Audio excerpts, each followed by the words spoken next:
Hi everybody, I'm Anna Luther and I'm here to talk about a strategy that's effective with gifted learners.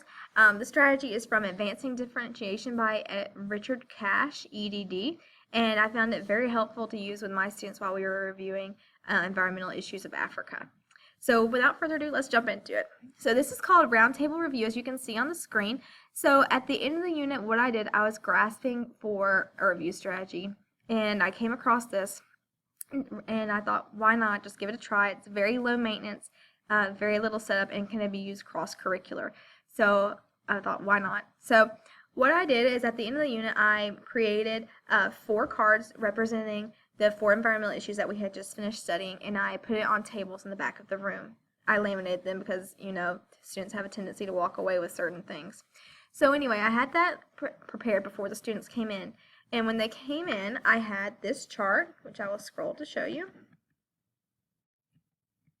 face down on each desk. I told them, do not turn this over until you're instructed to do so. We're going to have a little competition. So they got it and they had it face down on their desk.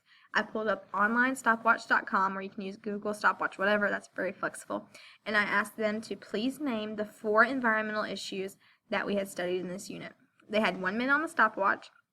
And then they were able to write as whatever they could remember, the 4 topics, in 1 minute.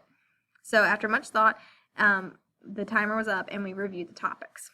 Then went on to the second individual round.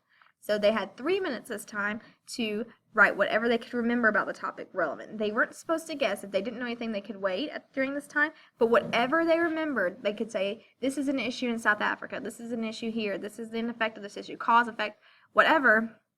They were supposed to write in the what I remembered box. So the first 2 rounds, the topic round and the what I remember round, were independent, and the time was monitored by using online stopwatch on the big screen in front of the students so they could see that. After that, they were numbering off 1 through 4, and they were asked to go to groups. At each table, there was already the topic identified, such as water pollution, drought, famine, whatever, and then they had 3 bullets underneath that I had given as a conversation topic. So the students just talked about what they knew, and they wrote down what they learned from their peers. Now, using this, I have a very chatty group this year, and I was concerned, but I thought, well, this is something I need to do for class, and why not just try it? But because the students had it, they were kind of regimented by the stopwatch. Even when they were in their tables, they had 2 or 3 minutes to discuss with their group, and depending on how relevant their conversation was, we extended that as necessary. The students really thrive because they were able to talk about it in chunks, and I started looking into some research about that and saw that when students are able to chunk their information, they are indeed more successful. So basically, they did 2 individual rounds. The topic round was by themselves. The what I remember round was by themselves. And then they got to work with their peers and rotate around to the table. So that incorporated movement into their learning, incorporated conversation and writing. And I was so thrilled to see, because this was actually a different formatting of testimony. They had to write an essay about the causes and effects, and then they had to come up with a solution.